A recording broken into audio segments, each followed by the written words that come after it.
orang-orang yang diutus untuk nyari orang-orang targetnya untuk masuk ke dalam gereja, itu dibayar apa enggak, Mas? Enggak. Free? Free. Karena memang kita mendobrak jemaat untuk melakukan perintah itu. Pergi jadikan semua bangsa muridku. Oh, yang ayat sisipan itu? Ya. Bismillahirrahmanirrahim. Ya ayyuhalladzina amanu udkhulu fis silmi kaffah.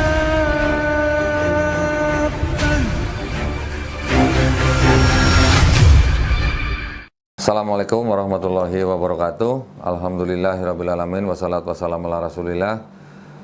Bagi para pemirsa yang akan menyaksikan kajian ini, saya ingin memberikan disclaimer bahwa kajian-kajian ini kami buat dikarenakan atau dengan tujuan untuk membentengi akidah umat Islam dari upaya-upaya pemurtatan. Demikian yang bisa kami sampaikan. Selamat menikmati. Wassalamualaikum warahmatullahi wabarakatuh.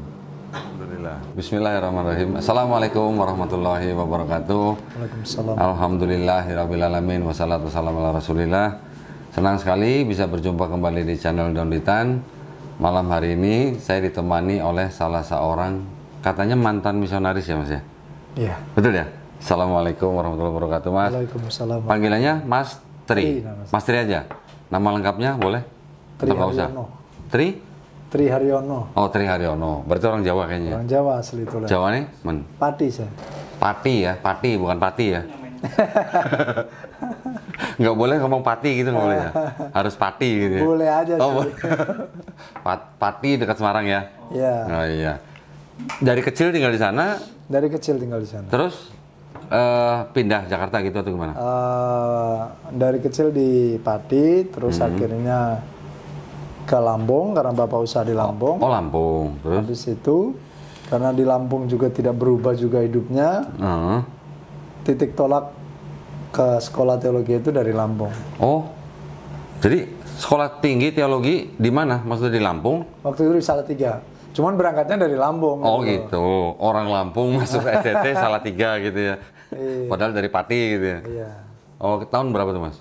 Itu tahun 2006 masuk 2007. 2006, 2007 masuk STT Salatiga. Iya. Nama STT-nya boleh sebutin? Nggak usah. Akademi Alkitab Salatiga. Oh, Akademi Alkitab Salatiga. Oh, D3 berarti ya? Iya. Itu berarti belajar apa? Belajar kritik teks itu? Enggak? Sama, belajarnya kita belajar tentang bagaimana pendahuluan kitab, terus bagaimana tentang penafsiran, terus homiletik, hermeneutik semuanya ada. Hermeneutika. Iya. Nggak belajar ayat palsu mana gitu enggak? Enggak.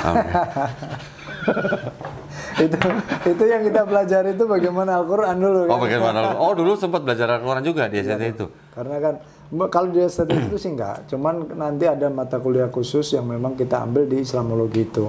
Oh, jadi Dan itu pengajar-pengajarnya memang dari ex murtad gitu. oh gitu, ex murtad. Maksudnya orang-orang Iya, orang-orang murtadin gitu. Murtadin dong, bukan ex murtad Iya, dong. maksudnya orang-orang murtadin gitu Oh, yang ngajar gitu. Malah ngajar di itu STT atau akademi itu berarti? Itu khusus, kelas khusus memang kelasnya itu block teaching yang memang mempelajari tentang Islamologi itu khusus. Oh. Ada materi. Islamologi berapa semester tuh? Kalau di saya, kalau di STT biasanya 2 semester, sampai 3 semester lah ya. Tetapi kalau untuk kelas khusus ini memang untuk orang-orang yang terjun di lapangan. Khusus untuk misionaris. Khusus untuk misionaris, karena dia nanti akan kritik teks, terus histori sejarah, terus ayat-ayat mana aja yang memang bisa dipakai buat titik tolak penyampaian Injil, nah, hal-hal kayak Maksudnya dipakai dipelintir gitu maksudnya? gitu. Ya gitulah. Oh gitu, ngaku deh. Ya bener kan maksudnya gitu kan? Oh berarti itu 3 tahun, Mas, yang di Akademi Alkitab itu. 3 tahun, di dalamnya ada Islamologi. Ada. Karena kan memang kita ini kan istilahnya enggak, di Kristen itu kan ada yang namanya perintah. Yaitu Karena itu pergilah. Pergi jadikan semua STT pasti itu ada penekanannya di situ. Gitu. Bahkan STT tertentu pun ada penekanannya mereka tidak bisa wisuda kalau tidak membaptis 12 orang. Tuh ya, beda lagi ya, 12 orang ya. Kemarin siapa sih Umar 20 orang ya? Ada yang memang, Ada yang 3, ada yang 5. Ini itu memang menjadi kriteria atau persyaratan dari STT. di Akademi Alkitab Indonesia itu 12 orang. Ya, artinya begini. Kalau kita lebih cenderung ke orang-orang yang memang dari nol. Nol itu orang-orang dari Muslim. Oke. Gitu. Jadi Memang. bukan orang Kristen gitu.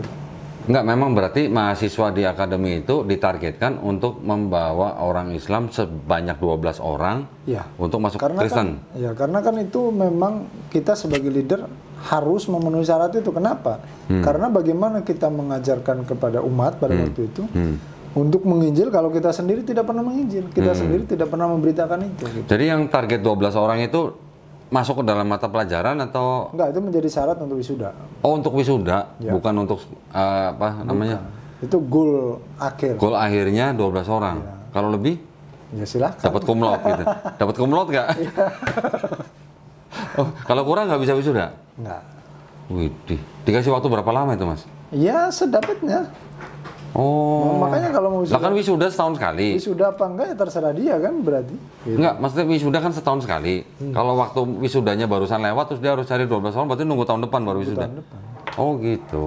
Karena memang itu menjadi apa ya, syarat mutlak untuk orang bisa ngambil Wisudanya. gelar gitu loh. Kalau enggak gimana? Nah, dari situ gelarnya apa, Mas? Kalau dulu saya kan karena masih D3 ya, Akademi Alkitab Salatiga, jadi belum ada gelar SPDK atau apa belum. Heeh. Jadi nanti kan saya ngambil lagi kan di Pekanbaru waktu itu. Oh, Sekolah Teologi Emmanuel. nerusin S1 di iya, sana. ngambil S1. Oke. Terus Gitu loh. di STT itu gelarnya apa? SPDK waktu itu, Sarjana Pendidikan Oh, Agama sarjana pendidikan agama Kristen. Oh, bukan MT ya? Kristen. Hah? Apa itu MT? Misionaris terselubung. Ngarang-ngarang aja tuh. Kalau misionaris itu di satu sisi sulit didetek. Orang sulit didetek. Saya udah bilang sama teman-teman juga, misionaris itu nggak segampang itu kedetek. Sangat sulit. Apa tadi bilang kacang tanah? Iya. Kacang tanah. Satu biji kacang masuk tanah, udah ini jadi berapa nggak tahu ya gitu ya. Dan itu memang pergerakan yang cukup berbahaya. Kenapa saya salah satunya mau di podcast atau mau diwawancarai? Karena pergerakan ini makin besar. Oke. Gitu loh. Pergerakan ini makin besar dan umat muslim di satu sisi Tidak tidak peduli. menyadari dan tidak peduli akan hal itu. Kurang peduli. Gitu Kurang ya. peduli gitu. Makanya di satu titik kalau nanti ke depannya orang akan kaget. Ada muncul sekte lagi yang luarnya Islam, dalamnya Kristen. Nah, itu ya. Dan itu pasti akan terjadi kalau tidak diantisipasi.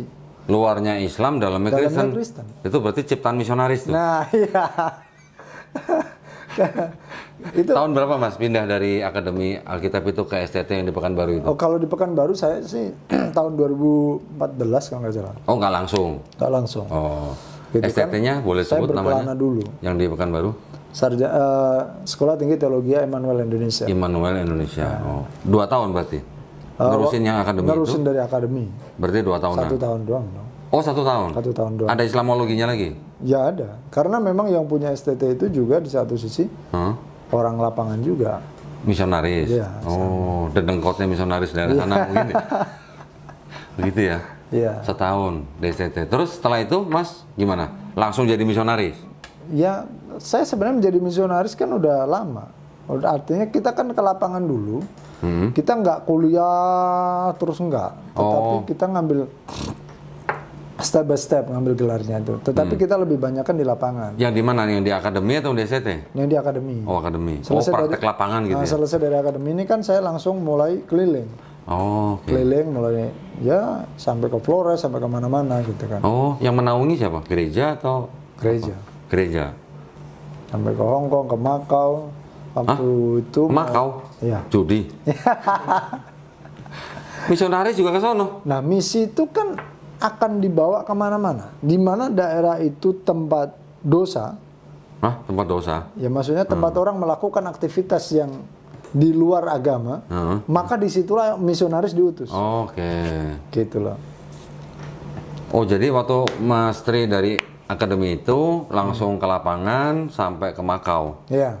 Menjadi misionaris juga? Iya. Menarik orang-orang apa? Targetnya apa di Makau? Targetnya ya orang-orang TKW yang ada di sana. TKW. Oh. Iya. Banyak Mas orang TKW yang masuk gereja? Banyak Di sana? di sana. Dulu gerejanya Baru saya tahu gue juga TKW juga diincer ya. Oh gitu ya. Bahkan sekarang para misionaris menggunakan anak-anak dari STT ini dimasukkan untuk jadi TKW juga. Hah? Ya, Begitu? menjadi TKW. Kenapa menjadi TKW? Karena kan nanti izin kerjanya lebih mudah. Iya. Nah, Terus mereka- supaya di sana mereka sama lebih teman-temannya. mobilitasnya lebih enak dan mereka juga dapat pemasukan dari situ kan. Oh. Tetapi nanti mereka ketika hari Minggu kan libur. Ya. Kesempatan hari Minggu libur itulah Ngajak. kesempatan untuk mereka. Ngajak ke gereja Menginjil, ya. teman-temannya yang lain gitu. Sampai begitu ya. Nanti maintenance-nya Sorry maaf, saya lupa Mas. Mas Ri, mohon maaf.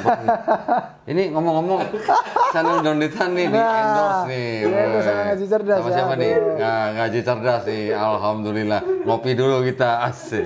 mantap nih kayaknya Ngaji Cerdas ini. Apa tadi nomor rekening udah dicatat belum? Iya. Ya barangkali nanti ada program Alhamdulillah. pengantin. Iya. Terus di Makau berapa tahun Mas?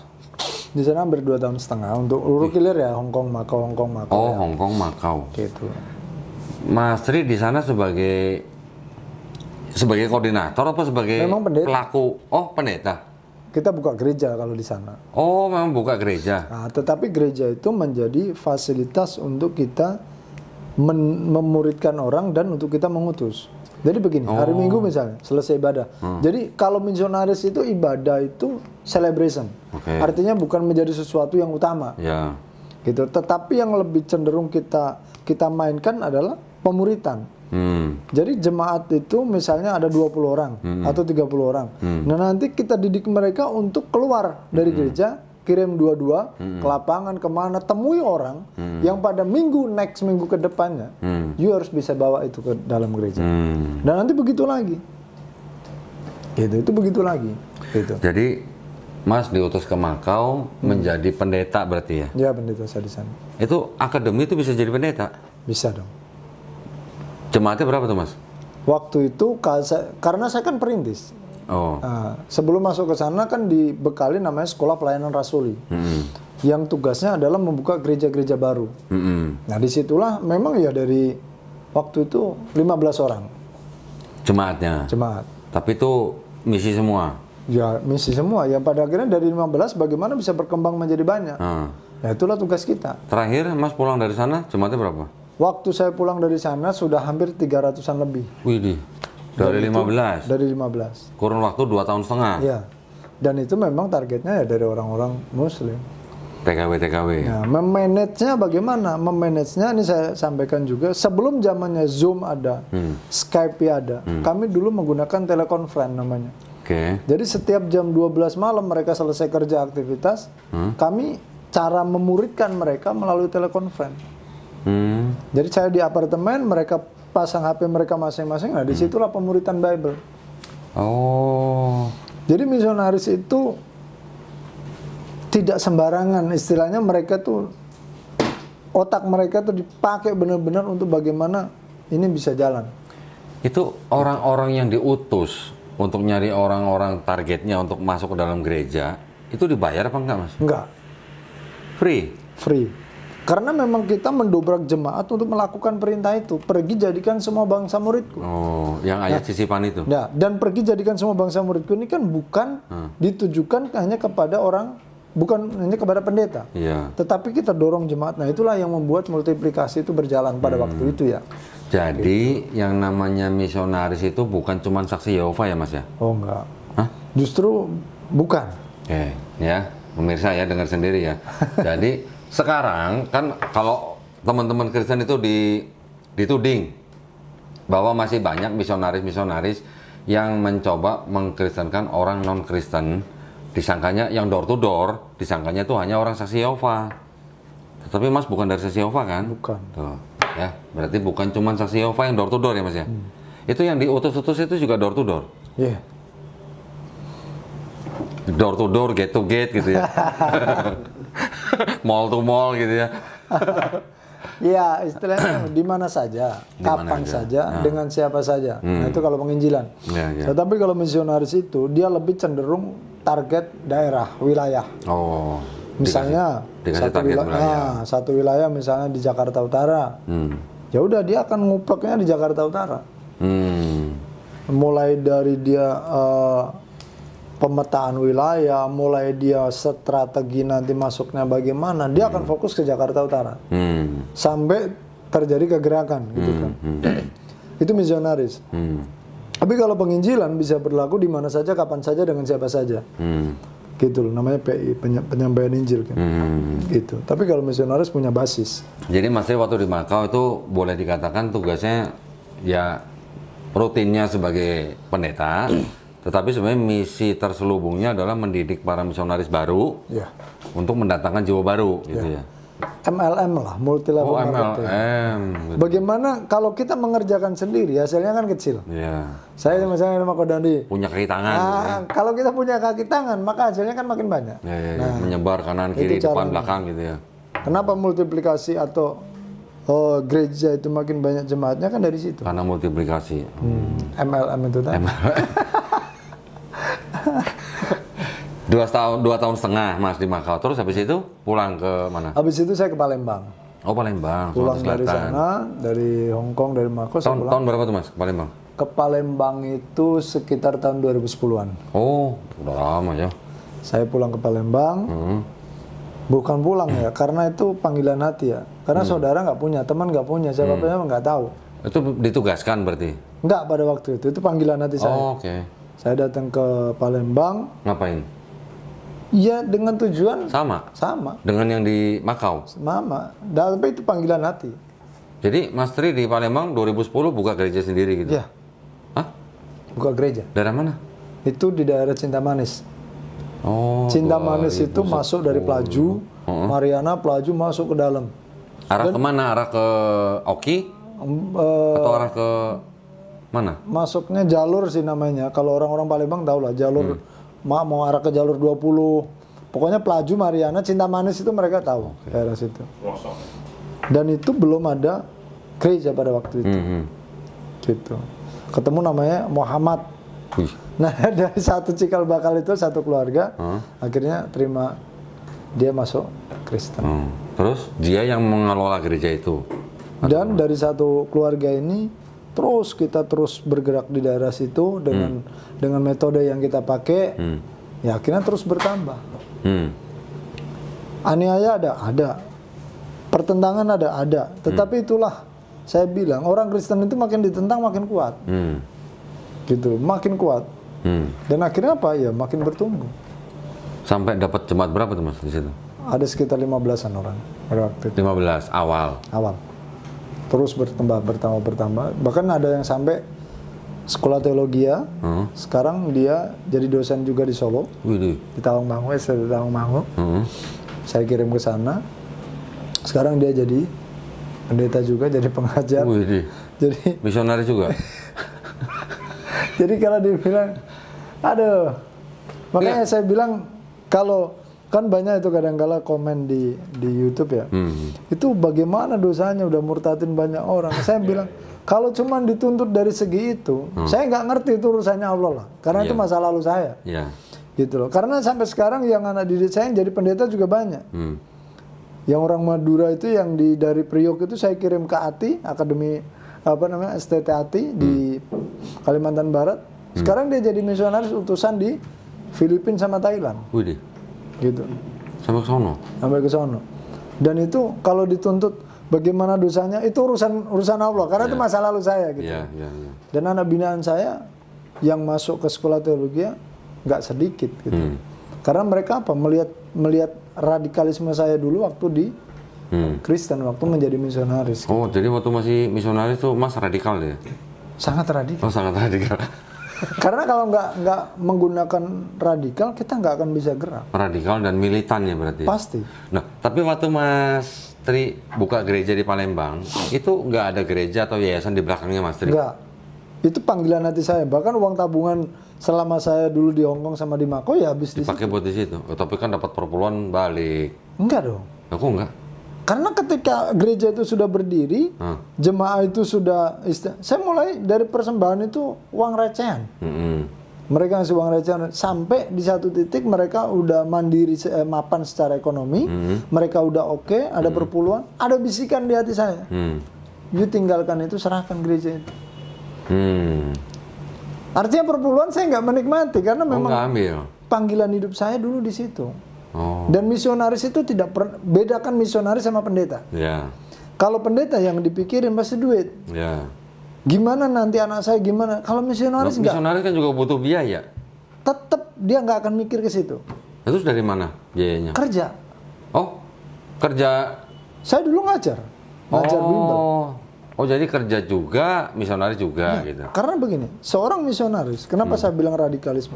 Karena dia harus bisa menghidupi dirinya sendiri. Hmm. Yang tidak disupport ya, itu yang panggilan hati. Ada juga yang disupport ada, tetapi yang panggilan hati dia harus benar-benar bisa di titik itu. Gitu. Ini panggilan. Makanya saya bilang, kenapa kalau di gereja ya, penginjil misionaris susah akur sama pendeta? Gitu. Kenapa? Karena pendeta itu kan digaji dan lain sebagainya. Orientasinya beda mungkin. Orientasinya beda. Oh, Kalau penginjil dan misionaris orientasinya ke jiwa-jiwa. Ya. Satu jiwa itu sangat berharga bagi mereka. Harus diselamatkan gitu. Iya, tetapi bagi pendeta enggak. Kalau satu jiwa bagi pendeta perpuluhan. Nah, Satu jiwa untuk misionaris harus diselamatkan gitu. iya, itu orientasinya sangat-sangat berbeda jauh. Makanya susah akur. Jadi berapa tahun Mas di Palembang?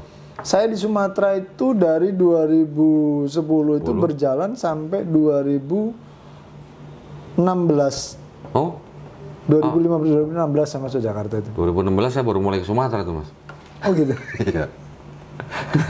Baru kenal Palembang saya. Oh, baru kenal Palembang. Dari 2014 saya suruh ke Palembang, bangun pabrik, saya masih takut. Ah, terbegal ini itulah. Dia mikirnya gitu. 2016 saya baru ke sana. Ya, saya dulu masuk di Palembang itu masuk ke kampungnya itu ke pedalamannya jam 12 malam jam 1 pagi. Saya baru keluar itu dari tempat Menginjili itu. Iya. Waduh. Saya baru keluar dari sana. Bahkan kalau hujan kami harus tidur di bawah pohon sawit. Waduh. Karena di Palembang itu tahu sendiri kalau hujan motor nggak bisa jalan. Iya. Gitu karena apa lengket Iya, gitu loh. Iya. Susah nggak Salah bisa motor itu Mas berarti. Mas. harus pakai trek. Makanya. Cuman kan Salah kita motor berarti. apa yang kita punya kan gitu. Iya, iya, iya. Seperti itu. 2010 sampai 2016. Iya. Terus pindah kemana? Jakarta. Oh, terus Jakarta. 2016. Kalau dulu pindah kan Jakarta. saya di Palembang itu bukan hanya di Palembang aja. Waktu meninggalkan Palembang sudah punya berapa jemaat itu? Sudah berdiri 2 gereja lah. Wih, 2 gereja. Total jemaat berapa? Sekitar 40-50-an Oh, jemaat. 40-50. Karena Nah, memang terus yang meneruskan siapa pendetanya? ada, kita Oh, serahkan kepada udah gereja dididik. setempat. Oke. Karena kan waktu saya di Palembang selain membuka gereja, saya dulu kan kerja di yayasan.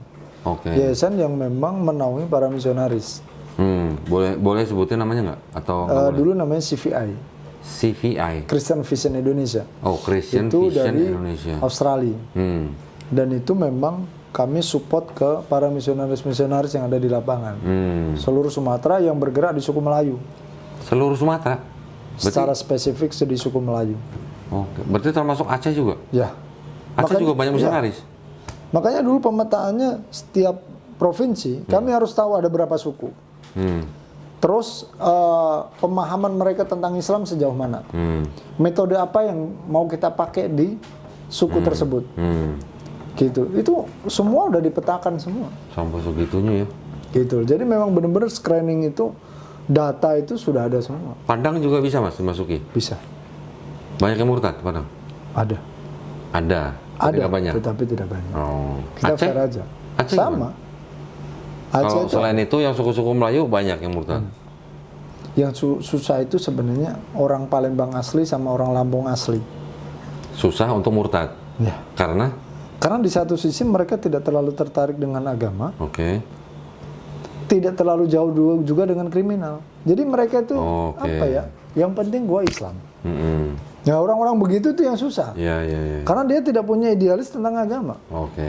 Tapi orang-orang yang punya idealis tentang agama itu justru malah gampang. Karena dia haus mencari. Ya, ya. Nah, dan di situ bisa banyak diajak diskusi, dialog dan lain sebagainya. Selama di Palembang, Mas Tri itu lebih banyak mendidik misionaris baru atau ikut di lapangan juga untuk memurtadkan orang? Karena saya 2 minggu di dalam kota, 2 minggu saya di luar kota. Oh, Jadi saya itu nyetir mobil sendiri keliling sampai ke Aceh itu udah kerjaan sehari-hari. waduh. Dari Palembang sampai ke Aceh? Iya, karena saya hari ini di Jambi, besok ke Muara Bungo, besok keliling lagi sampai ke Padang, ke Solo, terus keliling. Oh gitu ya. Gitu. Dan itu jaringannya memang sudah ada. Ada. Misionaris-misionaris yang Ada di kota-kota itu. Dan kita ketika datang kepada mereka kan kita evaluasi. Kenapa? Masalahnya apa? Misalnya, oh ini daerahnya terlalu susah. Susahnya di mana? Nah itu kerjaan saya dulu mendampingi mereka. Oke, mentor berarti itu ya? Iya. Waduh. Jadi susahnya di mana gitu. Mentor misionaris. Gitu. Jadi kita langsung Sampai terjun ke segitunya lapangan. ya? Misalnya ada, Bang, kami mau target daerah si A. Oke, saya langsung turun ke lapangan. Screening dengan masyarakat, kita ngobrol-ngobrol dengan tokoh-tokoh masyarakat yang ada, kita silaturahmi, ngobrol gitu kan. Dari situ kita tahu pemahaman mereka. Kalau kepalanya pemahamannya sudah sampai di titik ini, berarti yang ke bawahnya juga nggak jauh-jauh dari situ. Oke. Pemahaman tentang Islamnya. Tentang Islam. Oh. Jadi ketika kita sudah screening begitu, lalu metode apa yang mau kita pakai? Misalnya di daerah A itu pinggir sungai misalnya. Pinggir sungai itu ikan banyak tapi sayur kurang. Ya udah masuk dengan jualan sayur, pulang beli ikan. Jadi nge-branding diri. Sehingga orang di situ kenalnya kamu sebagai penjual sayur. Tapi kamu punya target ngapain? Beritakan Injil. Gitu. Kayak daerah Padang, daerah Pariaman itu. Itu kan paling susah. Tapi mereka respect dengan dokter. Oke. Respect dengan guru. Jadi bawa dokter. Nah, yang Dokter kita misionaris gitu. Yang kita masukin sesuai dengan yang memang Mereka bisa respect. masuk gitu. Jadi misionaris itu harus benar-benar kontekstual. Cerdik seperti ular gitu. Ya? Kan saya bilang, Paulus kan berkata kalau ketemu orang Yunani dia seperti orang Iya. Yunani. Itu yang menjadi dasarnya. Oke. Cerdik seperti ular, tulus seperti merpati gitu ya. Tadi Mas bilang kontekstual itu maksudnya kontekstualisasi gitu. Iya. Di lapangan. C1 sampai C6 gitu ya. Ini yang tahu metode ini hanya orang-orang lapangan yang memang pengajar tingkatnya. Oh, yang tahu C1 sampai C6 itu cuma pengajar. Iya, karena memang penggolongan-penggolongan ini kita pakai untuk apa? Untuk menggolongkan teman-teman yang memang yang masih ada di gereja C1, yang sudah mulai mau keluar C2, nanti mulai penginjilan C3, sampai di C4, C5 itu udah mulai hilang budaya gerejanya itu Ya, udah hilang. sudah tidak membawa identitas ya. Nah, jadi ketika dia datang kepada orang, ya udah mulai pakai bahasa Assalamualaikum, sudah menggunakan bahasa-bahasa Jenggot Islam. panjang. Nah, Pakai kupluk. itu udah menjadi metode di lapangannya seperti Mas Tri dulu udah sampai C berapa, Mas? cendol ya. Cendol.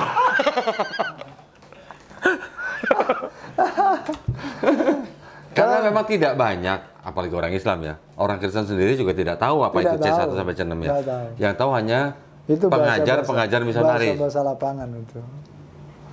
Gitu. Saya tahu, padahal saya bukan misionaris. Dulunya saya bukan misionaris. Tapi memang itu yang di apa ya istilahnya sudah dirancang ya. Semua sudah dari luar malah ya. Semua udah dirancang. Gitu loh. Karena memang ya apa ya sesuai dengan target lah. Pernah Mas bangun gereja di Padang? Kalau bangun gereja di Padang enggak? Belum pernah. Belum. Tapi misionaris itu sebenarnya orientasinya bukan membangun gereja, pendangkalan akidah.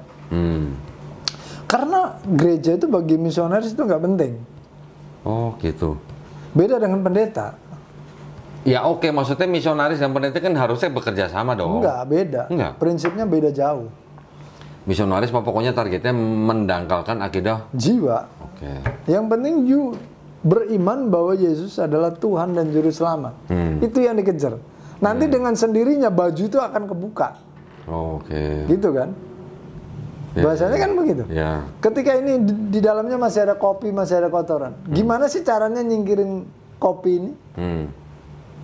Mengeluarkan akidah lama, memasukkan akidah baru gitu ya. Udah cemplungin aja air bersih terus. Oh, nanti lama-lama kan lama-lama kopi bersih. hilang sendiri kan, tinggal air putih kan. Jadi begitu. Ada memberikan sesuatu nggak ke orang-orang yang ditarget itu? Oh enggak, kalau kami dulu tidak. Oh dulu nggak pakai itu. Kalau tim saya ya, dulu nggak ada. Kenapa? Karena kami mau melihat kemurnian dalam mereka beriman. Oh. Ada juga yang orang ngasih, itu biasanya gereja yang lakuin itu. Oh iya ya. Tadi kan bilang ya kalau nggak salah penginjil Sama dan misionaris itu itu beda ya. Beda. Kalau yang suka memberikan bantuan-bantuan tuh Itu penginjil penginjil. Dan itu gereja biasanya dan lakukan. itu gereja. Kalau misionaris mah ini mah Nggak akan pernah. misi senyap berarti ya? Ya gitu ya? Dia mau bantu orang pun nggak kelihatan. Dia misalnya tahu ini, yang dilayani butuh, tetapi dia nggak akan pakai tangan dia sendiri. Supaya apa? Supaya orang itu tidak berharap sama dia. Dia pakai tangan orang lain. Oke. Gitu loh. Jadi nanti bahasanya adalah ya berarti Tuhan memberkati kamu, Tuhan dengar doa kamu. Padahal dia pakai tangan orang ini. Oke. Oh ya, jadi seolah-olah itu bantuan Nah, dari Tuhan. Oke. Jadi kalau misionaris itu dia nggak akan pernah mengizinkan orang berharap sama dia. Enggak. mintanya sama Tuhan. Nah. Tapi situ yang ngirim penginjil, ngirim makanan gitu. Beda. Gitu. Tuh, baru tahu kan? Oh. Itu beda jauh. Yang biasa yang diceritakan ngasih makanan, ngasih apa itu biasanya kerjaan gereja. Oke. Kalau Kalau misionaris ada bencana alam, gereja. ya. Kayak kemarin di Cianjur. Di Cianjur nih kasus Cianjur saya udah lihat. Itu kan yang diributin gereja. Iya. Misionarisnya di atas sana leha-leha aja, nyantai-nyantai aja. Lagi murtadin orang. Iya, dia bodoh amat dengan gereja di sini. Yang dicecer gereja, yang pakai Iya. tenda ada namanya. Itu mah ada. Misionarisnya mah nggak di situ gitu ya? Ya di situ. Dia udah nyatu dengan masyarakat. Dan itu kalau nggak orang yang ngerti bener nggak akan tahu. Ya. Gitu. Dan dia pasti bisa diterima. Canggih ya berarti ya? Pasti bisa diterima. Dimanapun dia berada pasti bisa diterima. Susah ditolak. Gimana? Karena pendekatannya secara personal dia ya? psikologis, misionaris kan belajar juga tentang psikologi. Jadi pendekatan dia akan menyentuh ke hati. Nah itu yang sulit untuk ditolak. Kalau orang sudah kena hatinya, susah. Apa? Ada lagunya tuh apa? Sentuhlah dia. Bener, kasus Cianjur itu banyak misionaris di dalam. Iya. Banyak, yakinlah banyak. Karena itu kesempatan mereka masuk dulu zamannya Aceh ya, tsunami. Itu misionaris juga banyak di sana itu. Bener. Oke. Mereka Ceritanya- dikirim dari beberapa tempat. Ceritanya mereka ngasih bantuan atau sambil membantu. Sambil mereka membantu, sambil mereka pokoknya apa aja dah. Jadi yang saya tangkap tadi misionaris tidak harus mendirikan gereja. Enggak, misionaris justru tidak mau mendirikan gereja. Oh malah tidak mau. Tidak mau. Yang penting orang yang ditarget itu akidahnya Ya. bisa didangkalin gitu. Yang mereka kejar adalah MLM tadi. Iya. Multi level marketingnya itu jalan. Kalau bisa sampai kalau yang sudah berhasil dengan satu target ini bisa Sekarang apa gini, namanya mencari orang contohnya lain gini gitu kok ya. ya. Koko misalnya masuk ke kita, tim kita. Koko masuk gereja. Udah kekat ini komunikasi. Oh. Koko mau ngomong sama saudaranya muslim, nggak akan diterima. Otomatis akan terjadi aniaya dan lain sebagainya. Tetapi kalau Koko tetap di posisi Koko, Koko bisa ngomong sama yang lain-lain dengan bebas. Tanpa ada tembok itu di situ. Gitu loh. Tetapi yang dipelajari bukan lagi Al-Quran. Yang dipelajari udah Alkitab. Oke. Tetapi secara KTP, secara semuanya masih Islam. Mas, boleh nggak simulasi gitu. Simulasi. Ini kan bisa jadi edukasi loh, Mas. Ya kan? Kalau gini loh, kalau misionaris itu begini kok ya. Dia case-nya lihat orang ini kebutuhannya apa. Oke. Gitu. Jadi ketika mereka ketemu dengan orang sakit, dia nggak akan bicarakan yang lain. Nggak bicara agama? Enggak. Dia tidak membicarakan masalah Yesus adalah Tuhan dan Juru Selamat, dia yang datang ke dunia untuk menebus dosa manusia, enggak. Itu nggak ngomongin? Enggak. Masih kalau ketemu orang sakit, Orang sakit yang Bantu. ditawarkan apa? Doa. duit. Mau nggak saya doain? Itu dulu. Oke. Ketika dia sudah dapetin mujizat, dia bisa nolak nggak? Nggak bisa. Mujizatnya gimana? Saya doakan ya, tapi saya berdoa di dalam nama Isa Al-Masih. Kenapa? Karena Isa Al-Masih lah yang membangkitkan orang mati, yang menyembuhkan. Asik. Lari kan ke situ. Asik. Iya nggak sih? Terus. Dia membangkitkan orang mati. Orang sakit disembuhkan. Orang mati aja dibangkitin, apalagi cuma orang sakit Apalagi gitu ya. ini, Iya. percaya bahwa Isa Al-Masih bisa menyembuhkannya. Nah, terus yang disebut mujizatnya gimana? Nah, ketika dia sembuh, baru masuk Masuk lagi. Injil. Oh, kirain ngirim dokter gitu, ngasih obat Enggak. apa gitu. Oh, mujizat sembuh Enggak. gitu. ketika didoain dia sembuh dengan mujizat dalam nama Isa tadi, mulai masuk Injil. Nah, ini ngomong-ngomong soal Gitu. penyembuhan nih orang sakit nih. Ada pendeta, tahulah pastilah, Ya. di satu kota mengadakan apa ya penyembuhan gitu. Tahu kayak gitu. Gimana itu? Itu beneran apa enggak? Yang digini-gini doang kan. Iya, yang ada dijorokin, ada yang tapok, ada yang di apalah. Gini, sebenarnya yang di dalam tubuh kita, yang paling kuat apa sih? Sugesti kan? Iya, sugesti. Sama kesembuhan juga sugesti. Iman. Oh, kan bener kan? Iman itu kan larinya kepada ketika disugesti terus, kamu sembuh, kamu sehat, kamu pasti siapa yang menyembuhkan Yesus, terus disugesti, maka itu akan timbul sebuah kepercayaan dan keyakinan. Jangankan pendeta, batu aja, kalau kita disugesti bahwa batu itu bisa menyembuhkan, itu akan terjadi. Makanya iman yang salah itu bahaya. Beriman kepada sesuatu yang salah itu bahaya. Karena ketika kita berdoa ya minta, itu kan yang dengerin bukan hanya Allah, bukan hanya malaikat. Iya. Setan juga dengerin di situ. Nah, Setan yang jawab gitu. Jadi sugesti itu yang terjadi. Gitu. Nah, you know, kan setan juga dengar gitu. Setan yang jawab gitu. Gitu. Ya, Jadi ya, sugesti itu yang menjadi permainannya di situ. Iya ya, jadi harus bedain ya pendeta dengan misionaris. Jauh beda. Atau penginjil dengan misionaris itu Beda beda jauh. ya. Penginjil, Makanya- pendeta kasih bantuan ya. Bangun tenda misalnya. Ya. Kirim sembako. Makanya lihat aja kalau di tengah-tengah gempa, di tengah-tengah kesusahan, yang masang brand mereka ya, Itu yang datang gereja. itu gereja pasti. Oh, bukan misionaris ya. Bukan. Misionaris mah bodo amat lo mau bangun apa kayak di situ nggak peduli. Misionaris Dia nyusup udah masuk Iya. ke dalam. Yang dia kejar apa? Sentuhan secara psikologis. Gitu. Bahkan dia nggak mau kelihatan, nggak mau ngumpul-ngumpul di situ, nggak mau. Misalnya di situ ada gereja gitu, dia nggak mau ngumpul ke situ, justru dia akan Malah menjauh. Menjauh. Dia pergi nyari ke tempat yang nggak ada orang-orang itu. Ya itu yang tadi saya bilang MT kan berarti kan. Misi terselubung ya berarti ya. Gitu itu udah pasti. Makanya kalau orang bilang oh misionaris kristenisasi, salah kamu, Oke. salah kaprah. Nggak akan kristenisasi. Jadi pendekatannya gaya tidak misionaris. harus langsung dari agama, tapi dari kebutuhan dia apa. Kebutuhan, yang kedua kepada pendekatannya itu personal, misionaris itu. Gitu. Paling tidak membuat orang itu merasa berutang budi gitu ya. Enggak, Bisa? membuat orang enggak berutang budi sih enggak, membuat orang itu nyaman dan percaya. Dengan kita gitu. Iya. Karena begini kok. Setiap orang kan pasti punya masalah. Iya. Dan masalah itu orang itu pengen cerita pasti. Iya. Dan itulah kesempatan kita dengerin aja cerita. Makanya sebenarnya masjid itu harus terbuka 24 jam dan para ustadz, para ulama harus siap menjadi konselor buat umat. Udah gereja aja nggak 24 jam gimana? Maksudnya ini kan panggilan. Menjadi ulama, menjadi ustadz itu panggilan. Menjadi pendeta juga panggilan. Kami Tapi kan nggak bisa 24 jam mas. saya dulu kok ya. Saya dulu. Ini ngomongin misionaris. Saya dulu orang telepon jam 12 malam, jam 1 malam. Tetap layani. Saya tetap terjun, turun. Hmm.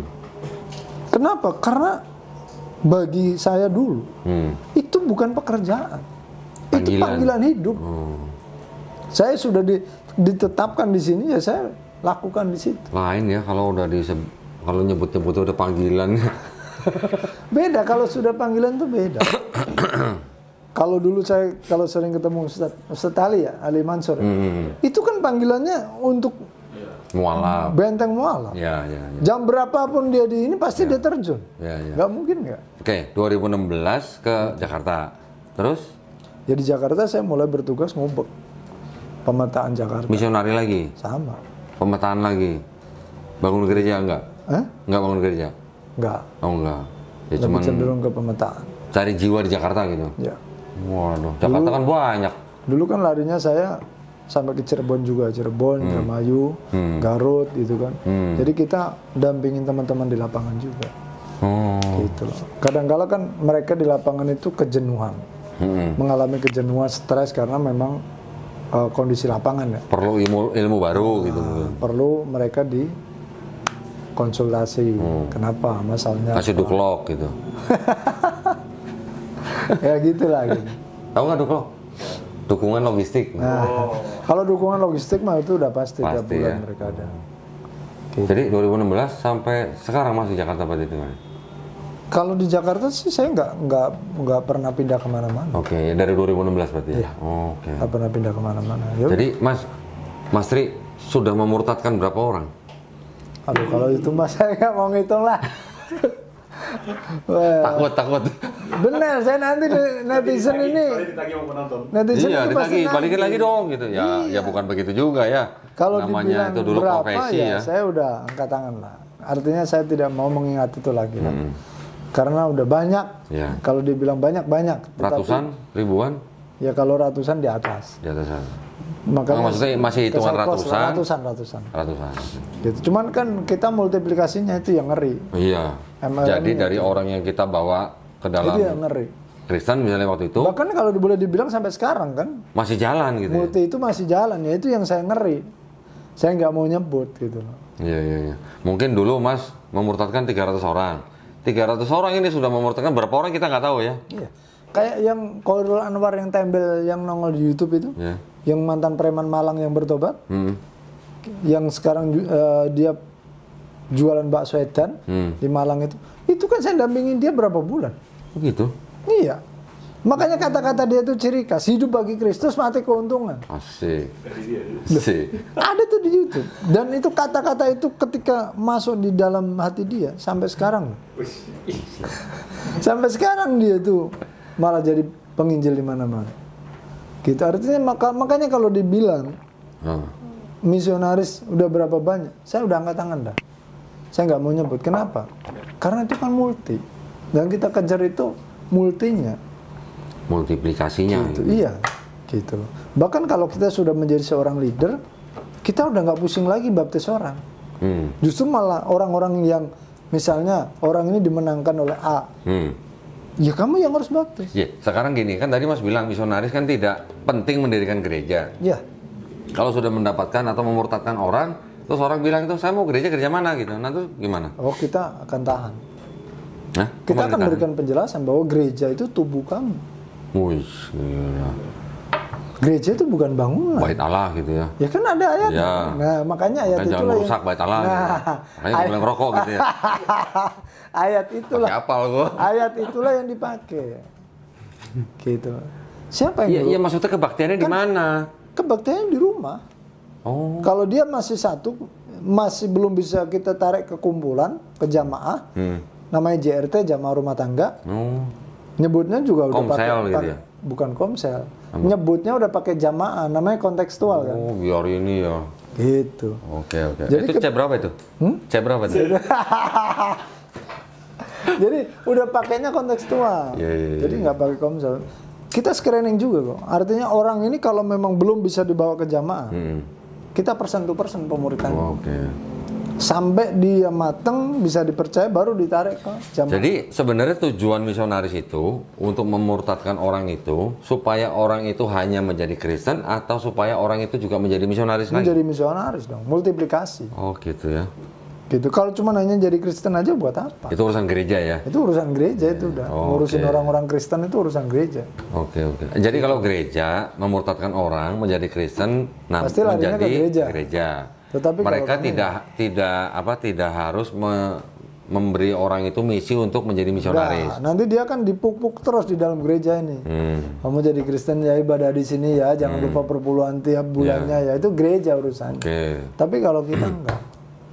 Kita yang kita kejar itu dulu multiplikasinya itu yang terpenting. Itu justru yang lebih ngeri ya. Dan itu kenapa saya mau muncul di media ya karena itu yang ngeri. Oke. Saya udah lama nggak mau. Jadi kira-kira Mas Tri sudah mencetak berapa misionaris? Aduh. Kalau tadi ditanya berapa memurtadkan orang, dia nggak bisa jawab. Jangan Sudah ditanya mencetak lagi berapa lah. misionaris gitu. Jangan ditanya lagi karena saya dulu kan ngajar bukan hanya di Indonesia, di Malaysia, di beberapa tempat lah ya. Itu bahkan sampai dari Myanmar, dari Oh, sampai ke sana? iya dari Thailand, mereka belajar ke sini. Oh ya? Ya, karena mereka bingung. Indonesia itu kan Islamnya, Muslimnya itu banyak. Tetapi kenapa bisa efektif dalam penyampaian Injil? Jadi mereka bingung yang dari sana. Oh. Karena dari hasil laporan yang ada, itu kan sangat progres terus. Ngajar di Thailand dulu ngajar di mana ya Mas? Mereka datang ke sini. Oh, nggak ngajar ke sana? Enggak, mereka datang ke sini belajar. Saya kira Mas dikirim ke... Bahkan dari Korea Selatan. Belajar ke sini juga? Belajar ke sini. Widih. Saya ngajar mereka dulu setiap 6 bulan sekali mereka rolling. Itu Mas dapat bisa ngajar-ngajar gitu ilmunya yang dari Akademi Alkitab itu atau dari tempat lain? Dari lapangan dong. Oh, dari lapangan. Kan kita nggak mungkin mengajarkan sesuatu yang dimana kita nggak lakukan. Iya, oh, nggak maksudnya teori-teorinya? Ya teori-teorinya ya kita buat sendiri. Oh, Misalnya kayak di Korea Selatan. Iya. Korea Selatan kan sekarang udah kena namanya K-pop. Gereja mulai nyusut. Oke. Nah, bagaimana para anak-anak muda ini bisa membangkitkan lagi? Oke. Jadi kita sesuaikan dengan konteks. Masalahnya apa? Terus bagaimana cara menangani masalah itu? Gitu loh. Kayak kemarin saya share dengan salah satu pengurus di Masjid Sunda Kelapa, anak-anak muda. Saya bilang sama dia, sekarang ngurusin anak muda nggak bisa kamu suruh mereka pengajian datang yuk ke masjid, nggak bisa. Kalian yang harus terjun ke lapangan, turun ke lapangan, membuat yang kreatif. Contohnya pengajian di tempat kopi sambil ngobrol. Tetapi esensi yang dibicarakan di situ tentang Al-Quran. Nyampe ke mereka. Gitu loh. Itu yang nyampe. Anak sekarang kita obrol-obrol, ayo kita pengajian. Aduh, Susah. mereka udah punya dunianya sendiri gitu Iya, kan. betul. Makanya caranya apa? Dengan komunitas. Kita yang mendekat ke mereka ya. Nah, dengan komunitas. Kalau kita tidak bisa, yang ada di komunitas mereka. Makanya anak-anak muda sekarang punya komunitas. Ada komunitas yang motor, ada komunitas kayak Gododi kan motor ya. Iya, iya. Itu harus bisa dipakai. Ya, jadi sambil naik motor sambil ceramah gitu ya. Gitu. Enggak, kan masih bertemu kan ngomong. Jator. Itu bisa untuk berdakwah. Ya. Di basket, di bola, semua komunitas harus bisa dipakai. Jadi sebenarnya, tapi kan ini ngomongin Islam nih. Saya belum nanya situ kapan masuk Islam. Tahun 2019 saya udah sadar. 2016 balik Jakarta, 2019 bersahadat. Nah itu gimana ceritanya kok banting setir? Saya kan sebenarnya udah mempelajari tentang tauhid ya, tentang syahadat Sejak itu tahun? sendiri. Udah dari saya di Sumatera itu udah mempelajarin itu gitu kan. Oh iya, karena ada di STT juga ada ya? Ya, jadi ketika saya mempelajari tentang bagaimana konsisten tentang tauhid itu sendiri, disitulah saya temukan Islam. Karena pada waktu kuliah pun, entah di Akademi Alkitab atau yang di STT, mempelajari Quran juga ya? Iya. Kalau kita masih di Kristen kan kita masih kena bingkai, bingkai doktrin. Iya. Nah, ketika kita kena bingkai doktrin, maka mau tidak mau kita akan terbawa dengan bingkai itu. Tapi ketika kita keluar dari bingkai, kita akan bisa mengkritisi. Gitu loh. Apa sih tauhid itu? Sebenarnya Allah itu yang diajarkan di dalam Bible itu seperti apa? Gitu. Makanya ketika orang bersyahadat kan tidak ada Tuhan selain Allah. Iya. Itu yang membuat saya goyah. Oh. Kenapa Isa disebut Tuhan? Kenapa Isa disebut Allah? Padahal tulisan loh batu yang diturunkan langsung oleh Allah itu jelas. Hukum pertama sampai hukum kelima itu berkenaan hubungan dia sama manusia sama Allah. Yeah. Hukum yang ke-6 sampai yang ke-10 itu berkenaan hubungan manusia dengan manusia.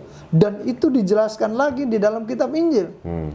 Dalam hukum kasih, kasihilah Tuhan Allahmu dengan segenap hatimu, dengan segenap jiwamu, dengan segenap akal budimu.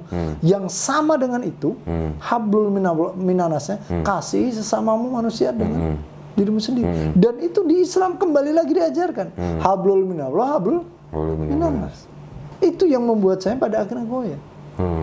Allah mengajarkan jangan ada padamu Allah lain di hadapanku. Yeah. Jangan sujud menyembah bagimu patung yang menyerupai apapun yang ada di langit, di atas, di bumi, di bawah, dalam air, di bawah bumi.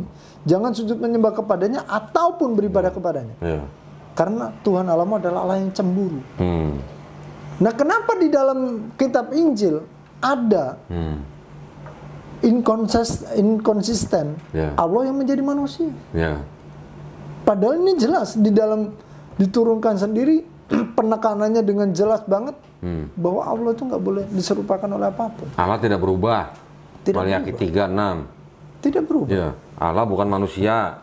Allah bukan anak manusia. Ya, itu sudah jelas. Tapi kenapa terjadi inkonsisten? Ada perubahan konsep ketuhanannya. Iya, itu yang membuat saya goyah. Dari tahun berapa tuh? Itu udah semenjak saya mempelajari Islam itu sudah mulai saya pikirin karena saya Berarti waktu semenjak ngajarin orang jadi misionaris sudah mikirin juga? Iya, karena kita kan mengkritisi kan. Oke. Kita keluar dari bingkai doktrin gitu. Ketika kita keluar dari bingkai doktrin, dan saya tanya kepada mereka. Saya pernah tanya kepada orang-orang Kristen waktu saya masih Kristen. Saya tanya, mereka juga bingung jawabnya. Apa keraguan saya ini saya tanya juga ke mereka. Bingung. Bingung juga mereka jawab. Kenapa? Karena iya ya. Kenapa Allah menjadi manusia? Padahal kan penekanan dalam kitab Taurat itu jelas banget. Oh, kan kalau pendeta bilang kan Allah menjadi manusia karena Allah Maha Kuasa. Dia bisa jadi apa aja. Kalau Allah menjadi Maha Kuasa, Allah juga tidak pernah berubah. Artinya Allah tuh gak mungkin inkonsisten terhadap firman-Nya. Di satu sisi dia ngomong jangan ada padamu Allah lain di hadapanku, di sisi yang lain masa dia mau ngomong aku mau jadi manusia. Ada lagi yang berkata yang disembah itu bukan manusianya, yang disembah itu rohnya Allahnya. Yang mana? Gitu loh. Kalau saya sih bilangnya kalau memang Allah Maha Kuasa, dia bisa jadi apa aja, maka dia bisa jadi manusia. Kita nggak boleh membatasi kuasa Allah. Kalau gitu Allah bisa nggak jadi iblis. Gitu. Itu Pasti kan bingung jawabnya. itu terjadi inkonsisten dan kebanyakan orang masih di dalam bingkai, sehingga ketika kita kritisi begitu mereka jawabnya nggak tandes. Karena ya Ngambang. bahasa Jawa banget tandes. Ngambang gitu. Ngambang ya. Jadi memang sepertinya memang Kristen itu diajarkan kepada umatnya secara doktrinisasi ya. Jadi hanya masuk imani sampai masuk di bawah alam bawah sadar gitu ya. Ya. Seperti itu ya. Yang maksud dengan bingkai itu. Iya. Oke. Dan sekarang begini aja, keselamatan. Keselamatan itu setiap Armenian, Calvinis, ini kan beda-beda. Ada yang berkata keselamatan bisa hilang, ada yang berkata keselamatan tidak bisa hilang, sekali selamat tetap selamat. Ini kan sesuatu yang sudah terjadi perpecahan di dalam. Terus berkenaan tentang konsep ketuhanan sendiri. Kan cuman yang kuatnya kan di dalam pada mulanya adalah firman itu bersama-sama dengan Allah, dan firman itu nuzul menjadi manusia. Ayat yang ke-14 itu. Itu yang menjadi kekuatannya. Ajaran Bambang Nurseno tuh, nuzul jadi manusia. Nah kan memang yang menjadi kekuatannya kan di situ doang. Ya. Bukannya itu minjem filsafat Yunani kuno? Ya artinya kan begini loh kok. Itu menjadi kekuatan satu-satunya ayat yang dipakai sampai saat ini. Yohanes Bahwa Yesus 1:1 ya? adalah Tuhan. Hah? Iya, Yohanes 1:1. Iya. Hellenistic filosofi kata Bible Amerika. Ya, itu kan di satu sisi penafsiran demi penafsiran itu terjadi. Cuman itulah yang menjadi trigger utama. Iman kekristenan itu kan di situ ayatnya. Ada kan pendeta ya sudah cukup terkenal lah. Tadi saya sebut namanya. Dia mengatakan Kristen dan Islam itu sebenarnya sama. Kalau di Kristen firman nuzul jadi manusia, di Islam firman nuzul jadi Quran katanya. Menurut dia itu sama gitu. Padahal Islam nggak pernah menyembah Quran gitu. Ya, yang menjadi pertanyaan kan di sini berbicara masalah penyembahannya, gitu loh. Ya Islam kan nggak pernah menyembah Quran. Islam kan menyembah kepada yang menurunkan Quran. Kalau kita berbicara masalah Yesus, itu kan sudah berbicara masalah manusia, gitu, wujud, Ya. gitu loh. Padahal di dalam kitab Taurat yang ditulis Allah sendiri loh yang nulis itu 10 kemala itu di dalam batu yang diberikan oleh Nabi Musa itu jelas-jelas jangan kamu serupakan dengan apapun juga. Nah ini kok nongol menyerupai manusia, itu kan sudah terjadi salah kaprah. Gitu. Itulah yang ada perubahan konsep ketuhanan ya. Nah, Dari PL sampai ke PB gitu ya. itu. Tapi dulu waktu Mas jadi misionaris tahu nggak kalau PL itu sebenarnya aslinya kitab punya siapa? Gimana? PL Perjanjian Lama. Itu sebenarnya kitab asalnya dari kitab apa dan punya siapa? Saya nggak mempelajari sampai Situ ya? Nggak. Ya kan harusnya tahu kan bahwa PL itu kan aslinya punya kitab orang Yahudi. Iya. Ya. Cuman memang ada proses-proses sampai akhirnya menjadi PL. Iya. Berarti kan sebenarnya kan yang PL ini kan bukan murni punya Kristen. Ya kalau kitab Taurat itu memang di satu sisi kan memang itu punyanya Yudaisme, punyanya orang Yahudi. Gitu kan, jelas. Ya. Itu punya orang Yahudi. Ya. Kalau kita mau kritisi teks, banyak yang kita bisa kritisi di situ di dalamnya. Kayak Musa, masa Musa menulis kematiannya sendiri kan nggak mungkin. Itu kan sesuatu yang kalau kita mau kritiki teks ya, gitu loh. Banyak sih gitu. Enggak, maksud saya gini.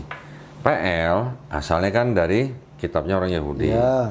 Kitabnya orang Yahudi ini yang menulis kan bukan Kristen. Iya. Ini kan orang-orang Yahudi. Kristen kan memang juga ciptaannya orang Yahudi juga. Nah, pada waktu Tanakh ini ditulis, kan mereka sudah punya teologi sendiri untuk kitab itu, punya penafsiran sendiri. Ya. Pada waktu menjadi PL ini kan sudah seolah-olah berbicara mengenai Yesus di PB. Gitu kan? Kristen kan, pemuka agama Kristen ya, atau pendeta misionaris, pasti semua akan bilang bahwa Yesus sudah dinubuatkan di PL, betul kan? Ternyata pernyataan bahwa Yesus sudah dinubuatkan di PL itu kan hanya klaim sepihak. Karena ada penafsiran dari sepihak yang menafsirkan kitab orang lain. Gitu. Karena orang Yahudi kan di satu sisi sampai sekarang tidak mengakui bahwa Yesus itu sudah datang. Mesias itu sudah datang, yang dijanjikan. Tidak mengakui gitu loh. Ya. Tidak menurut pemahaman mereka ya. Gitu. Karena memang ada kondisi-kondisi yang ditulis di dalam Tanakh mereka. Bahwa Mesias yang akan datang itu bukan Tuhan sendiri yang jadi manusia. Satu. Bahwa Mesias yang dijanjikan itu harus keturunan Daud. Ketiga, bahwa Mesias yang akan datang itu bukan yang tugasnya datang, udah selesai, pergi, datang lagi. Bukan begitu konsep Mesias Yahudi gitu loh. Yang keempat, Mesias yang mau datang itu nanti pada waktu di bumi itu sudah nggak ada perang. Kelima, Mesias yang akan datang itu adalah pada waktu di bumi semua orang sudah mengenal Hashem. Itu syaratnya mereka begitu untuk Mesias mereka. Dan Yesus kan sama sekali semua kan tidak sama dengan syarat-syarat itu. Makanya Yahudi tidak mengakui atau mempercayai Yesus sebagai Mesias yang dijanjikan. Makanya kalau kita bahas itu, nanti ketemunya bahasanya Elia itu. Elia kan tidak mengakui bahwa temennya dia. Makanya saya bilang kalau mau dikaji dari segi situ, nggak akan ketemu. Karena Kristen pun di satu sisi kalau lihat dari sejarahnya Yesus ya, sejarah Nabi Isa di dalam Al-Quran, pasti mereka juga nggak akan ngakui. Ya, tapi kan pada waktu nemuin orang-orang Islam bahwa Bible yang ada tulisannya Isa Al-Masih. Ah iya, makanya di satu sisi kalau ngomongin masalah dari kritik teks, maka nggak akan ketemu. Makanya kayak Elia itu saya paham karena dia lihat dari segi histori kritik teks gitu loh. Makanya Allah sudahlah. Tetapi kalau bagi gereja atau bagi pendeta misionaris mereka nggak mau mempertajam di titik itu. Gitu. Ya kan memang saya malah pernah membaca sebuah catatan di dalam sebuah buku, catatan dari penerjemah Bible itu sendiri, orang Belanda yang menerjemahkan ke bahasa Indonesia. Kalau nggak salah itu Klinker. Dia mengatakan bahwa kalau untuk orang-orang Kristen di Indonesia, dia menerjemahkan Bible itu dengan nama Yesus Kristus. Tapi kalau untuk orang-orang Muslim, dia menerjemahkannya dengan Isa Al-Masih. Ya karena itu bahasa konteks. Sama kayak kami, misionaris. Kami berusaha bagaimana Injil ini bisa menggunakan bahasa daerah masing-masing. Yang diterima sama masyarakat situ. Ya. Gitu ya. Bahkan dulu di Aceh itu, di orang Calang dulu, orang Calang Melabos itu. Kami tarik ke Jakarta untuk menerjemahkan bahasa Indonesia ke bahasa mereka. Oh ya? Iya. Ditarik kemana tuh ke LAI? Enggak ada satu tim khusus yayasan yang memang untuk gimana bahasa Alkitab ini bisa pakai dengan bahasa mereka. Pendekatan terdekatnya. Gitu. Paham. Nah, Mas Tri waktu 2019 masuk Islam. Ya. Orang tua waktu itu gimana? Kaget? Ya kaget pasti. Pasti kaget. Menerima akhirnya atau menolak? Ya kalau di keluarga saya saya menolak ya. Tetapi di satu sisi kan om saya kan ada juga yang Muslim. Oh gitu. Yang di Kediri. Kalau di keluarga saya sih tidak terlalu gimana, tetapi yang menolak ya pastilah. Sama. Waktu masuk Islam sudah menikah belum? Sudah. Oh sudah. Terus istri ikut apa enggak? Enggak. Oh enggak ikut. Jadi? Kembali ke Palembang. Oh kembali Palembang. Berarti bersama saya kasusnya. Oh jadi pisah. Pisah. Sampai Sekarang udah nikah lagi? enggak. Oh belum? Promo. Lu kok belum cariin, Sep? Gimana sih lu, Sep? Usia sama loh. Serius? Jadi udah menduda berapa tahun, Mas? 2019 ya berapa? Ya, semenjak itu 4 tahun ya? Oke. Masa tambang begini susah nyari istri, gimana sih lu, Sep? Coba cari dong. Ntar gua tanyain Bu itu ya. Banyak stok ntar.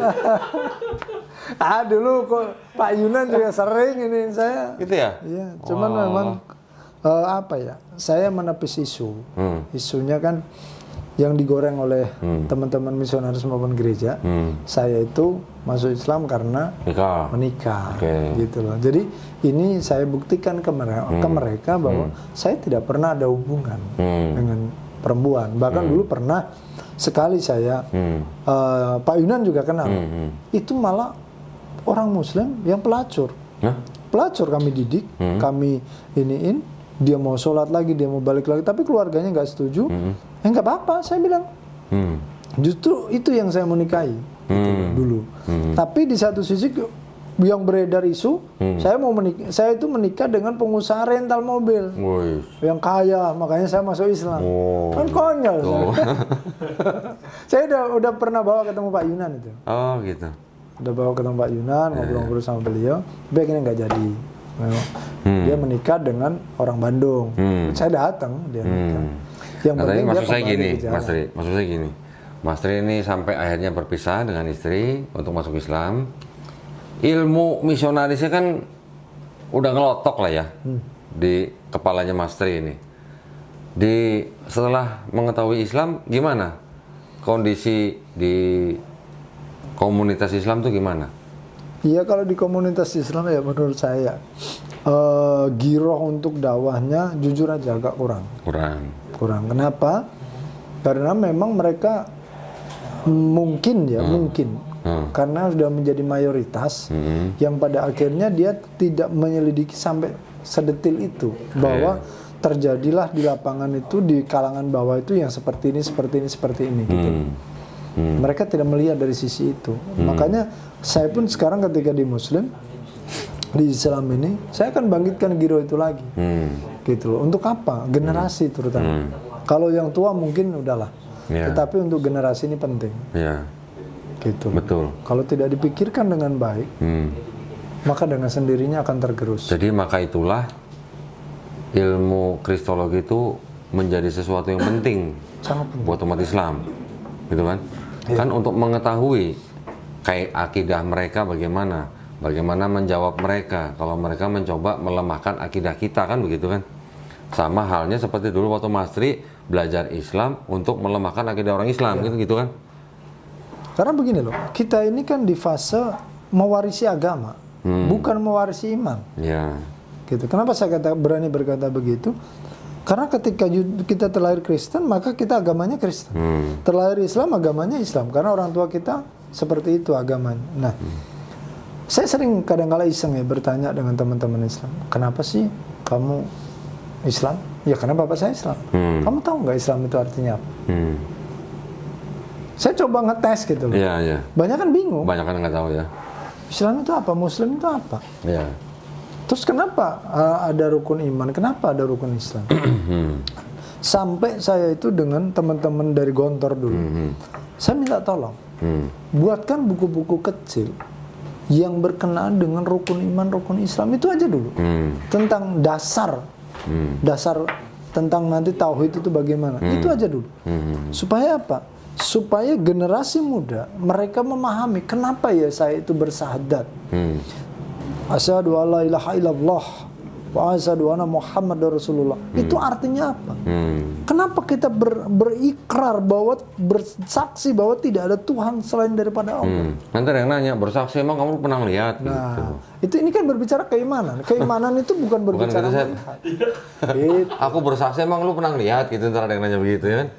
Bersaksi itu kan bukan berarti melihat, tetapi ini berbicara keimanan. Gitu. Makanya ini perlu dipahami.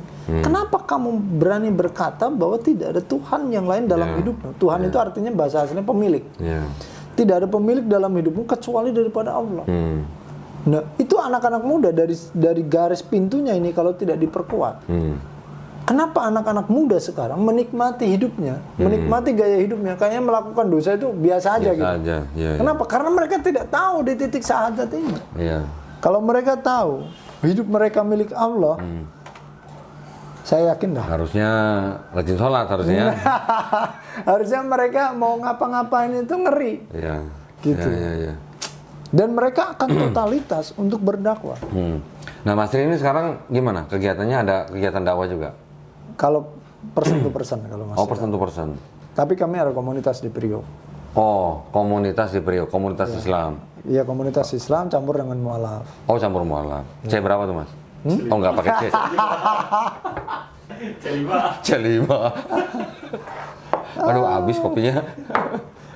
Gimana nih ngaji cerdas ini?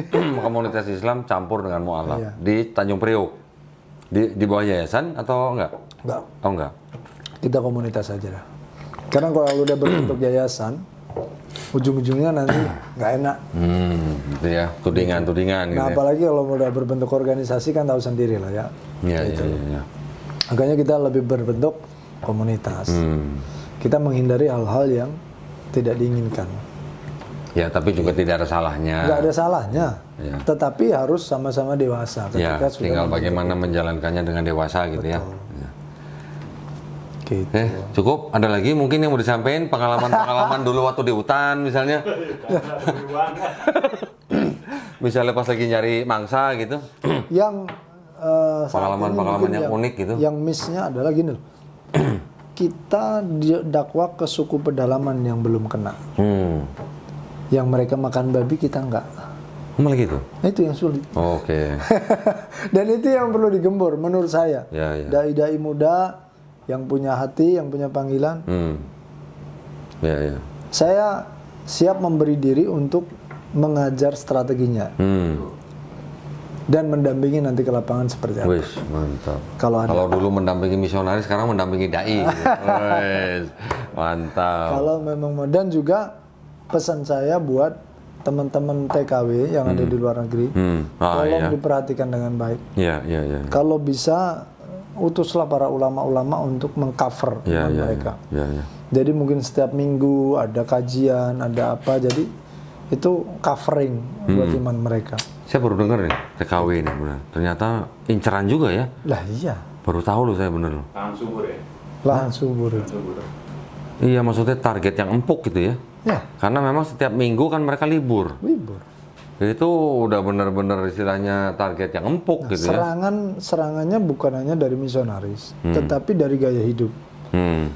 Mereka sekarang di diskotik itu, karaoke, diskotik di Hong Kong, itu dipenuhi orang Indonesia setiap hari Minggu. Oh ya. Tiap minggu. Tiap minggu. Ini bagaimana beban kita, bukan beban. Kalau Tantangan boleh gitu ya. dikatakan, ini saya serahkan kepada para ulama-ulama yang punya kapasitas ya, yang punya uang, yang punya pengaruh. Berani nggak you kirim orang-orang you ke sana, mendanai orang-orang you ke sana, masuk di masjid-masjid di sana. Iya. Ya, harusnya kan begini ya Mas ya. Gitu. Tentu saja yang namanya kedubes kan pasti juga punya ya apa ya? Punya tanggung jawab juga ya untuk mengawasi TKW-TKW yang kerja di sana kan. Mungkin bisa dengan cara kerjasama dengan masjid setempat, kemudian kedubes ini yang bekerja sama dengan DKM masjid itu untuk mengundang para dai atau ustadz dari Indonesia. Ini kalau gitu. tidak disampaikan kan mereka tidak pernah tahu. Iya. Gitu. Hal-hal kayak begini kalau nggak diomongin memang mereka ngerti. Iya, tapi bukan maksudnya gini. Kalau kedubes kan nggak ngurusin agama sebenarnya kan. Gitu. Tapi mereka kan mengawasi apa namanya TKW-TKW yang Di kerja di kita sana. ini kan ada departemen agama. Departemen agama yang dipegang mayoritas. Di departemen agamanya kan di Indonesia. Nah, tetapi kan masukan-masukan seperti ini kan bisa menjadi pertimbangan buat mereka. Iya, nah iya maksud saya entah itu dari masjid setempat di sana yang ada jamaahnya orang Indonesia, atau mungkin orang-orang yang di kedubes, atau mungkin orang di Kemenak bisa kerjasama koordinasi untuk tadi Mas Tri bilang apa covering gitu ya, menjaga akidah mereka di sana. Itu kalau tidak dijaga udahlah. Bahkan dulu saya itu udah memikirkan strategi kalau mereka pulang ke Indonesia ada juga yang nampung komunitas. Gitu loh. Komunitas Kristen maksudnya? Yang mualaf, yang murtad dari sana udah ditampung di sini. Ditampung oleh para misionaris di sini. Iya, iya, iya. Ini kontak personnya, ini ininya. Udah mulai ada komunikasi lagi di sini. Jadi tidak dibiarkan untuk mereka lepas. Kenapa targetnya? Karena mereka pulang ke Indonesia punya keluarga yang muslim. Bagaimana keluarganya ini juga kena. Ujung-ujungnya multiplikasi. Nah itu tadi. Udah pikirannya udah ke sono pasti. Gak mungkin. Ini kenapa sampai saya mau muncul? Karena ini pergerakan yang cukup berbahaya. Segede apapun kalau digrogoti dari dalam hancur. Iya. penyakit gitu ya. Gitu loh. Mas, tahu nggak kira-kira di Indonesia tuh ada berapa sih misionaris yang berkeliaran gitu? Kira-kira Ribuan pun ada. ribuan. Ada. Bahkan kan ada yayasan-yayasan tertentu yang memang mereka bergerak di situ gitu. Belum lagi yang dari gereja, belum lagi yang dari luar negeri. Gitu kan. Yang dari luar negeri tuh apa? Gereja juga? Atau badan misionaris juga? Kalau dari luar negeri itu begini sistemnya, kayak orang Korea misalnya, Korea. Mereka kan di sini izin tinggalnya harus punya usaha. Jadi mereka bangun kayak restoran, apa. Itu hanya kamuflase doang. Gitu. Tetapi mereka nanti membangun strategi juga untuk misionaris. Gitu loh. Panggilan hidup juga tuh orang-orang begitu? Iya. Hah? Iya, karena mereka disupport kan dari sana. Itu panggilan hidup. Kalau nggak panggilan hidup, nggak mungkin mereka mau. Panggilan hidup juga ya? Makanya kita ya haruslah punya hati sampai ke titik itu. Ya. Baik, kalau gitu saya pikir cukup ya. Cukup. Seru nih ceritanya nih. Dan ini ya cukup mengerikan juga nih, gitu ya. Multiplikasinya itu, efeknya itu yang harus kita ini ya, Ya. perhatikan ya. Kalau tidak diperhatikan akan terjadi segemuk apapun. Tapi kalau digerogoti dari dalam pasti hancur. Ya. Terima kasih banyak Mas Tri atas sharingnya pada malam hari ini. Mudah-mudahan bermanfaat juga nih ya buat para pemirsa ya, khususnya buat para pemirsa yang muslim. Hati-hati lah pokoknya ya. Apapun yang terlihat kita belum tentu sama dengan yang terlihat gitu ya. Betul. Bisa jadi apa tadi? C berapa tadi? C5? C5 itu nggak kedetek. Nggak kelihatan dia sebagai misionaris. Kacang tanah. Bahkan, kacang tanah. bahkan tadi kan saya sampaikan di salah satu universitas saja yang memakai ustadz dan Hah? ngajar aja kan ada tadi yang saya sampaikan. Gimana? Yang di Bisa Salatiga diulang? itu. Ada, di Salatiga. Menggunakan C5 kan. Di Salatiga ada sekolah tinggi apa IAIN? Enggak, iya. IAIN. Yang Ada ustadz yang ngajar di situ. Ternyata dia itu misionaris. Misionaris C5. Dan dia itu yang mencetak para C5 lain. Wih. Jadi dia di KTP-nya Islam. Ngajar di IAIN. Iya. Gelarnya ustadz. Ya di Magelang ada, di Cibinong ya kemarin saya sampein. Iya. Ah, Ada. di Cibinong ada. Ada. Cibinong ada juga. Hus. Perlu dibongkar nggak kayak gitu, Mas? Itu nanti pergerakannya beda. Lah kan kita bisa pakai lembaga. Ya, pakai Tapi lembaga membuktikannya bagaimana? Hah? Membuktikannya bagaimana? Membuktikannya begini. Memang agak sulit. Kenapa? Agak sulitnya karena KTP dia Islam. Itu agak sulit. Dan memang itu udah dirancang. Gitu loh. Jadi sengaja dia membuat KTP-nya Islam. Iya. Karena udah dirancang. Keluarganya Sama semua. Islam juga semua? Nah kalau kita mau nuntut dia tentang misionaris dan pendangkalan akidah kan nggak ketemu. Gitu. Tapi- Makanya sampai dapatnya apa? Ya suruh intelijen ngindel dia setiap hari. Sampai ketemu dia di titik ketemu pertemuan dia ngajar. Nah di situ baru bisa diselesai. Kalau nggak bisa. Waduh. Berarti ini misionaris yang menyamar gitu ya? Karena ya itu tadi yang menjadi sulitnya adalah barang bukti kan. Nyatanya gue Islam. Kalau Islam punya Alkitab memang nggak boleh kan boleh. Saya kita banyak. Makanya itu yang susah. Itu memang dirancang sedemikian rupa. Nggak Jadi- bisa dimasukin penjara. Kalau kayak kemarin siapa itu Muhammad Kece, itu kan karena dia udah pindah. Ngoceh itu goblok, orang goblok namanya. Makanya dia kena tangkap. Kalau yang lain nggak akan susah. Gitu. Orang-orang udah masuk di C5 itu mau grebek dia atau nangkep dia. Harus dikintil setiap hari. Ketemu dia dalam pertemuan atau dia ngajar di retreat atau seminar, itu pun mereka kalau lagi ngajar nggak boleh ada HP itu nyala, Oh, nggak boleh ada ngerekam. nggak ada. Karena itu Jadi akan kalau nggak ada orang bocorin, susah ketangkap. ya? Nggak akan ketangkap. Susah terbukti ya. susah, nggak akan bisa. Sampai begitu ya. Jelasin dulu tadi C1 sampai C5. Biar tahu dong mau nonton C5 apa. Saya apa Dia namanya? sudah baca, Kododi udah baca, biar Kododi yang jelasin. Saya kan pelakunya, beliau yang jelasin. Kan gini, jadi dulu tahun berapa ya kira-kira 2021? ya kalau nggak salah ya. Pertama kali saya baca tentang itu, saya sampaikan ke Yayasan Pembina Mualaf. Terus tahun lalu saya sampaikan kepada MUI. MUI juga nggak tahu yang namanya C1 sampai C6 itu nggak tahu.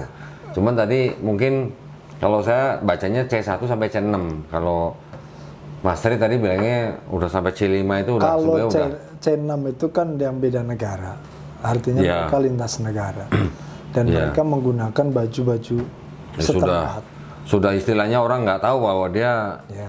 Muslim atau enggak gitu. Itu Taunya teman-teman- Muslim gitu ya. Teman-teman saya di Malaysia dulu kayak gitu. Jadi kalau C1 itu adalah misi gereja, membangun gereja di sebuah tempat, tetapi masih menggunakan bahasa asal. C2 sudah ganti menjadi bahasa lokal. Gitu. Ada bahasa C3 Jawa, bahasa apa. sudah menerima budaya dan tradisi setempat. C4 sudah menerima budaya dan tradisi agama setempat, Islam misalnya, ya, sudah menerima. C5 sudah menyamar menjadi Islam. Ini dan itu yang tahu hanya orang-orang tertentu sebenarnya. Saya nggak tahu, beliau bisa tahu. Berarti masih di C5, C6. Nggak, saya dulu masih masuk di C4. Kalau yang C6 itu dia udah totalitas, dia udah menyamar menjadi Muslim. Nggak akan ketahuan bahwa dia tuh misionaris yang menyamar gitu. Contoh yang paling nyata itu adalah dulu ada seorang orang Belanda dari Belanda yang menyamar masuk ke dalam Aceh, namanya Snok Hurgonye. Nama Islamnya itu siapa ya? Abdul Ghafur kalau nggak salah. Dia sampai ke Arab Saudi belajar bahasa Arab, belajar Islam. Akhirnya datang ke Aceh ngajar bahasa Arab. Jadi orang nggak tahu kalau dia tuh benar-benar. Nah, itu sebutannya C6. Nah itu udah C6, itu udah totalitas itulah. Kalau belum totalis berarti C5 tadi. Ya, tapi C5 menurut tadi Mas Tri Udah total. juga sudah total. Dia kan gini, orang lokal gitu loh. Orang lokal, orang Indonesia yang dia menggunakan pakai bahasa budaya Indonesia. Iya. Dan dia menggunakan KTP semuanya udah Islam gitu kan. Satu keluarganya, dan dia mengambil peran sebagai seorang ustadz atau ulama gitu kan. Karena kan legalitas ustadz di Indonesia ini kan Gampang. itu tadi Mudah yang gitu saya ya. bilang mudah. Jadi Iya. ketika dia di lingkungan dipanggil ustadz, ya udah. Akhirnya dari statement-statement itu opini masyarakat, maka orang itu menjadi ustadz. Jadi Gitu. nggak perlu ada LC di belakang, dia udah pakai kopiah, udah Tapi pakai baju kalau koko, pakai bawa. di Kristen untuk menjadi seorang pendeta, ya kalau di GBI mungkin ada juga standarisasinya. Standarisasinya kan mereka nanti harus melalui pendidikan. Gitu loh. Pendidikan, ada juga sertifikat dan legalitasnya itu ada gitu. Jadi nggak sembarangan gitu. Tapi yang saya kaget itu ada dosen di IAIN yang ternyata, nah itu udah. Itu C6 berarti. Kalau menurut saya itu udah C6 gitu. Kalau menurut Mas Tri itu C5 katanya. Hal-hal seperti ini banyaklah terjadi, dan Ada ya? dan beliau ini yang mencetak para C5 lainnya. Mencetak misionaris. Yang dia cetak itu orang mahasiswa yang Muslim atau dari orang lain? Dari Muslim. Dari Muslim malah. Dari Muslim dicetak seperti mereka. Wih, ngeri juga ya. Gitu. Ya, jadi para pemirsa nih udah dengar sendiri nih ya. Ini mantan misionaris, bukan mantan pendeta juga, tapi dia lebih lebih terlibat di dalam misi ya, dalam misionaris. Berarti ini mantan misionaris juga, mantan pendeta juga, tahu seluk-beluknya, tahu bedanya pendeta sama misionaris ya. Mudah-mudahan obrolan kita ini bisa membentengi akidah kita semua ya. Dan maksudnya dari upaya-upaya pemurtatan. Amin. Kita tidak pernah tahu kapan kita kedatangan tamu yang tidak diundang. Betul ya? Betul kan? Sangat tidak diundang. Lah buktinya tadi ada orang sakit, ditawarin doa segala macam kan. Itu hal yang paling kecil tapi kan memang bisa mengena gitu ya. Perhatian itu.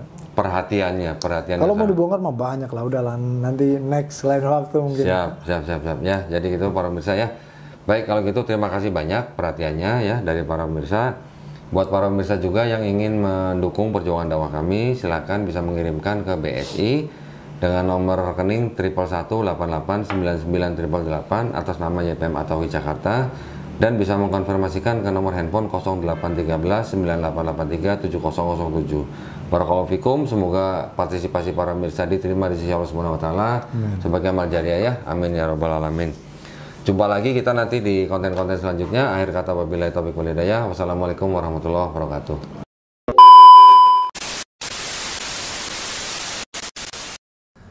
Bismillahirrahmanirrahim. Assalamualaikum warahmatullahi wabarakatuh. Ya, kembali lagi ya teman-teman sekalian yang dirahmati oleh Allah Subhanahu wa taala. Bersama dengan saya Hendriko Santoso selaku narasumber di Ngaji Cerdas, mencerdaskan umat. Nah, teman-teman, di sini ada produk bagus nih. Namanya Sultan Parfum. Parfum para perindu surga. Nah, di sini ada 4 macam produk nih. Yang pertama, parfum dengan aroma Raudhah. Parfum dengan aroma Hajar Aswad. Parfum dengan aroma kasturi. Dan yang keempat adalah parfum aroma 2000 bunga. Nah, kalau teman-teman sekalian sedang umroh, lalu pulang ke tanah air dan rindu dengan suasana di Masjidil Haram maupun di Masjidil Nabawi atau di Mekah dan Madinah, teman-teman bisa beli nih Sultan Parfum dengan aroma-aroma yang menyesuaikan dengan suasana di Mekah ataupun Madinah. Nah, selain teman-teman beli parfum ini, nanti teman-teman dapat bonus gratisannya juga. Apa aja sih teman-teman gratisannya? Nih, yang pertama nanti teman-teman dapat kitab atau buku saku zikir pagi dan petang sesuai dengan sunnah. Nah, yang kedua, teman-teman nanti dapat gratis tasbih nih. Wah, lucu banget ya, imut nih, bisa dibawa kemana-mana.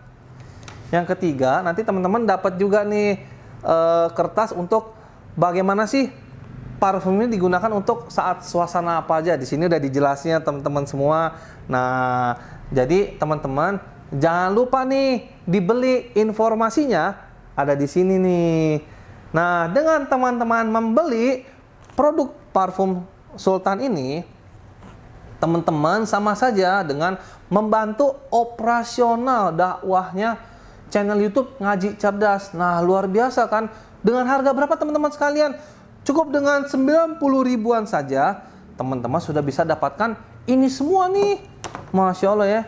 Ini semua nih, semua teman-teman bisa dapatkan hanya dengan 90 ribuan rupiah. Teman-teman juga sudah termasuk membantu operasional dakwah, support channel YouTube Ngaji Cerdas. Nah, luar biasa kan? Nah, jadi tunggu apa lagi teman-teman ya? Segera hubungi di sini nih, di link yang tertera di bawah ini ya. Terima kasih ya teman-teman sudah menonton. Assalamualaikum warahmatullahi wabarakatuh.